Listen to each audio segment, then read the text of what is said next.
Hi everyone, welcome to eGurukul Academy. Today we are going to discuss some more about valency for class 8th, 9th and 10th basic concept. ठीक है, तो जैसा कि student पिछले class में हमने देखा था वैलेंसी के बारे में और ये जाना था कि किस तरह से वैलेंसी जो होता है ना, एक इम्पॉर्टेंट रोल प्ले करता है। जब कोई एलिमेंट आपस में रिएक्ट करता है तो एलिमेंट ने उसके नंबर ऑफ़ एटम्स जो होते हैं वो रिएक्शन में पार्टिसिपेट करते हैं, और ये सिर्फ़ और सिर्फ किसके कारण पॉसिबल हो पाता है दोस्तों?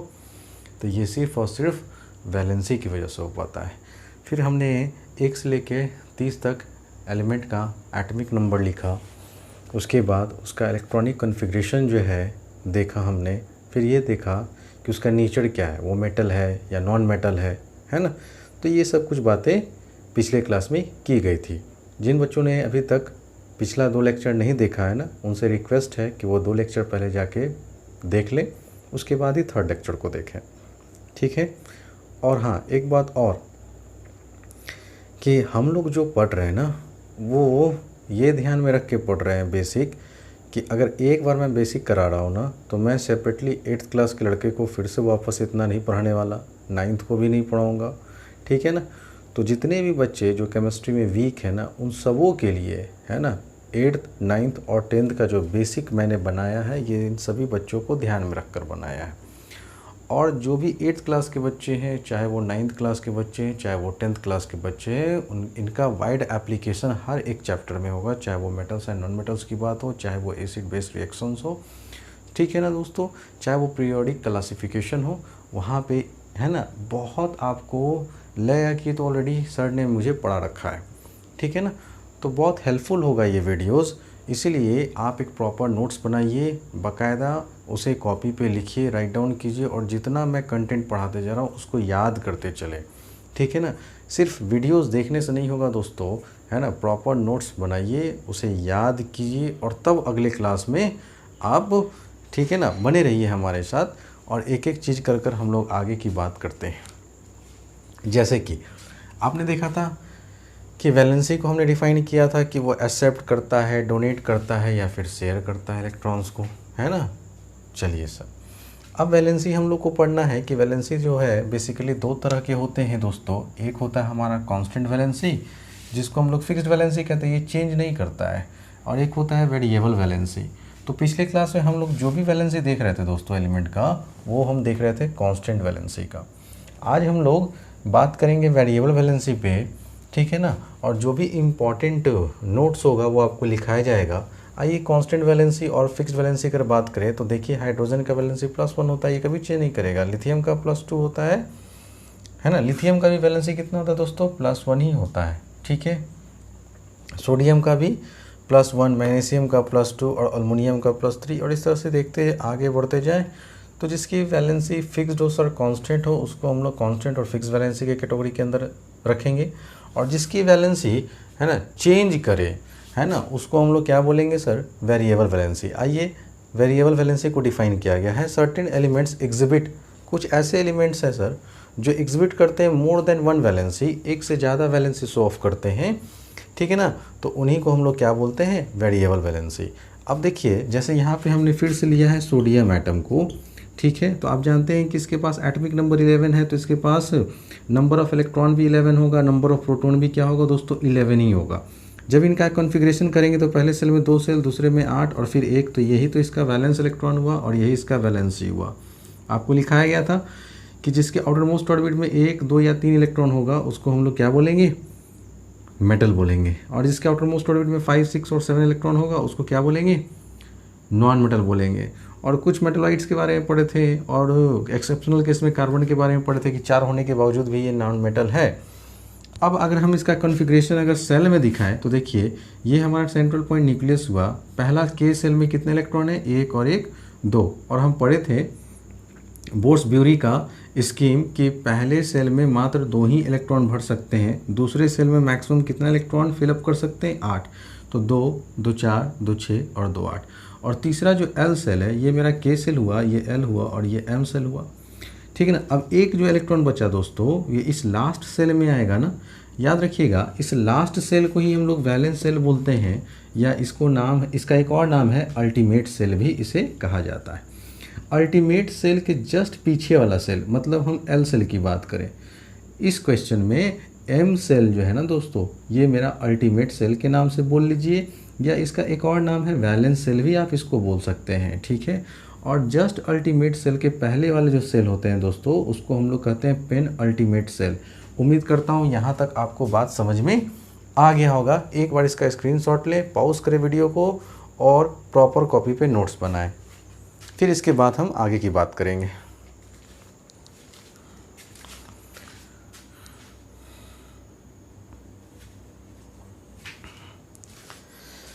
आइए दोस्तों, अब हम लोग देखते हैं वेरिएबल वैलेंसी में कौन कौन एलिमेंट जो होता है more than one valency exhibit करता है। तो सबसे पहला आपका हो गया मर्क्यूरस और मर्क्यूरिक, ये मरकरी का एग्जाम्पल हो गया, ठीक है ना। तो अगर आप नोट में बात याद रखिएगा मेरा फिर से,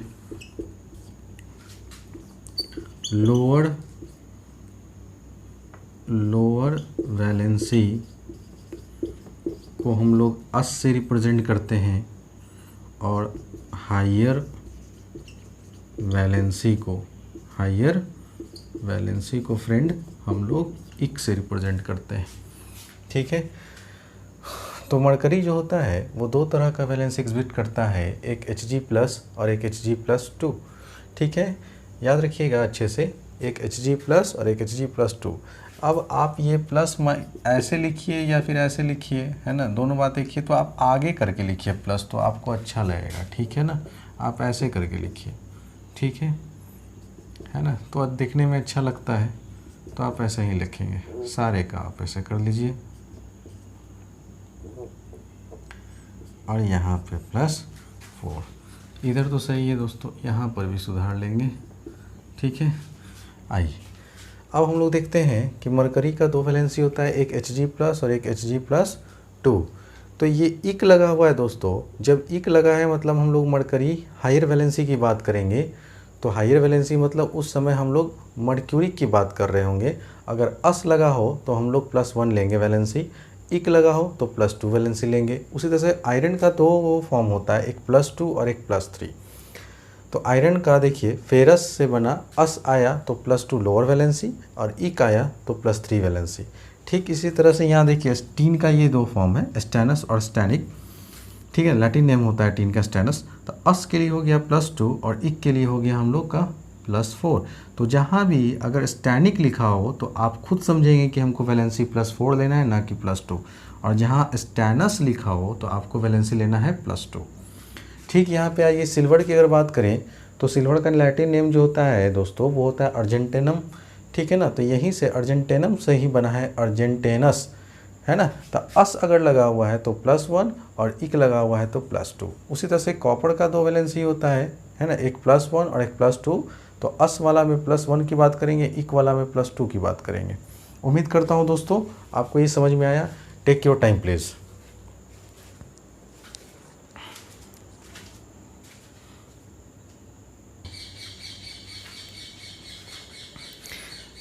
आइए दोस्तों, जैसा कि पिछले क्लास में हम लोग नोबल गैसेस के बारे में पढ़े थे, और ये पढ़े थे कि पूरे पीरियोडिक टेबल में सबसे जो मोस्ट स्टेबल एलिमेंट है वो आपका नोबल गैसेस है। एग्ज़ाम में कभी कभी अगर पीरियोडिक क्लासिफिकेशन पढ़िएगा तो वहाँ एक क्वेश्चन आएगा कि why noble gases are most stable element in the whole periodic table. तो जब इनका आप अगर ध्यान से देखिए कि हमारे नोबल गैसेस पिछले क्लास में मैंने बताया था, हीलियम है, नियॉन है, आर्गन है, क्रिप्टन है, एक्सिनॉन है और रेडॉन है। तो ये सारे के सारे मेरे दोस्तों क्या हैं, हमारे नोबल गैसेस हैं, ठीक है ना। जिसमें हीलियम को He से रिप्रेजेंट करते हैं, नियन को Ne से, आर्गन को Ar से, क्रिप्टन को Kr से, एक्सिनॉन को Xc से और रेडॉन को Rn से रिप्रेजेंट करते हैं।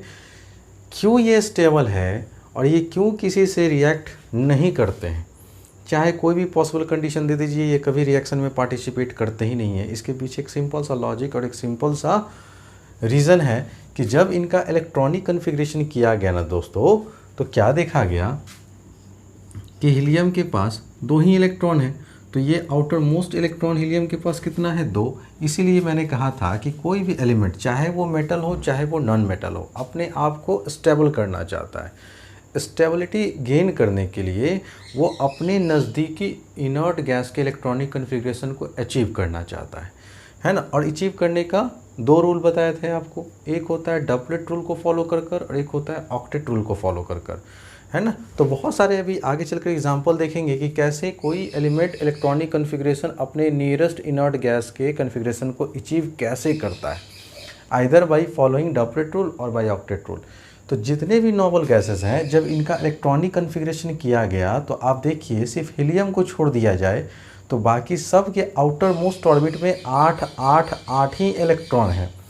तो जब 8 इलेक्ट्रॉन है दोस्तों, तो हम इनको कहते हैं फुल फिल्ड एटॉमिक ऑर्बिटल, ठीक है ना दोस्तों। तो ऑलरेडी इनके पास 8 है, सबसे आउटर मोस्ट ऑर्बिट में 8 इलेक्ट्रॉन है, 8 इलेक्ट्रॉन है, 8 इलेक्ट्रॉन है, 8 इलेक्ट्रॉन, इनका पहले ही से ही पेट भरा हुआ है, ठीक है ना। तो ये क्यों किसी से रिएक्ट करेंगे, आप बात समझ रहे हैं, ठीक है ना। तो इस वजह से जितने भी हमारे नोबल गैसेस हैं वो अपने आप में मोस्ट स्टेबल हैं, क्योंकि इनके आउटर मोस्ट ऑर्बिट में या तो 8 इलेक्ट्रॉन पाया जाता है या तो 2 इलेक्ट्रॉन पाया जाता है, ठीक है। तो जिस भी एलिमेंट का इलेक्ट्रॉनिक कन्फिग्रेशन करने पे अगर आउटर मोस्ट ऑर्बिट में 2 इलेक्ट्रॉन हो या 8 इलेक्ट्रॉन हो दोस्तों, तो वो स्टेबल एलिमेंट में कंसिडर करते हैं और वो नोबल गैसेस में कन्वर्ट हो जाता है उसके इलेक्ट्रॉनिक कन्फिग्रेशन को अचीव करके। अब ये कैसे करता है दोस्तों, है ना, एक बार इसका स्क्रीनशॉट लीजिए। अब हम लोग पढ़ेंगे कि आखिर अब तक हम लोग सर जो है हम लोग को बेसिक पढ़ा रहे थे उसका क्या एडवांटेज है, आज की क्लास में आपको दिखेगा। Take your time please.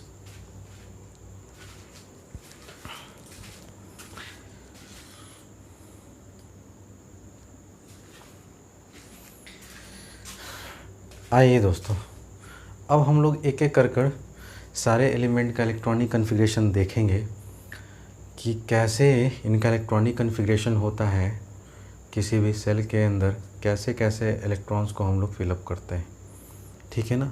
तो अब आपका पूरा कंसंट्रेशन बोर्ड पे होना चाहिए, है ना, और एक एक चीज़ को आप बारीकी से समझेंगे और तब आपको समझ में आएगा कि इतना हम लोग जो मेहनत कर रहे थे बेसिक पे उसका रिज़ल्ट क्या हुआ।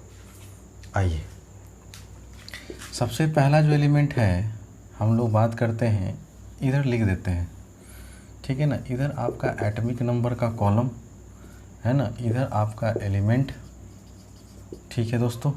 बस हम लोग दो काम करेंगे, ठीक है। सबसे पहला एटॉमिक नंबर 1 किसका होता है फ्रेंड, हाइड्रोजन का, ठीक है। अब आइए हाइड्रोजन का देखिए, अगर हम बात करें तो इसके पास एक ही इलेक्ट्रॉन है क्योंकि इसका एटॉमिक नंबर 1 है, नहीं तो अगर ये न्यूक्लियस है दोस्तों तो बस इसके पास एक इलेक्ट्रॉन हुआ, ठीक है ना। अब देखिए एक बात मेरा याद रखिएगा, ठीक है ना, आज के बाद से जब तक आप केमिस्ट्री पढ़ रहे हैं तब तक बात याद रखिएगा कि कोई भी एलिमेंट, ठीक है ना, अगर हम मेटल की बात कर रहे हो तो मैक्सिमम से मैक्सिमम कोई 3 इलेक्ट्रॉन ही डोनेट करेगा, उससे ज़्यादा नहीं कर सकता है। अगर आप कहें कि 4 डोनेट कर सकता है क्या, तो दिस इज़ नॉट पॉसिबल, ठीक है। मैक्सिमम से मैक्सिमम कितना इलेक्ट्रॉन डोनेट करेगा फ्रेंड, 3 इलेक्ट्रॉन ही डोनेट करेगा, ठीक है ना। और मैक्सिमम से मैक्सिमम कोई अगर इलेक्ट्रॉन गेन करेगा तो वो भी 3 ही करेगा, ठीक है। तो कोई किसी को 3 इलेक्ट्रॉन दे सकता है तो कोई किसी से 3 इलेक्ट्रॉन ले सकता है।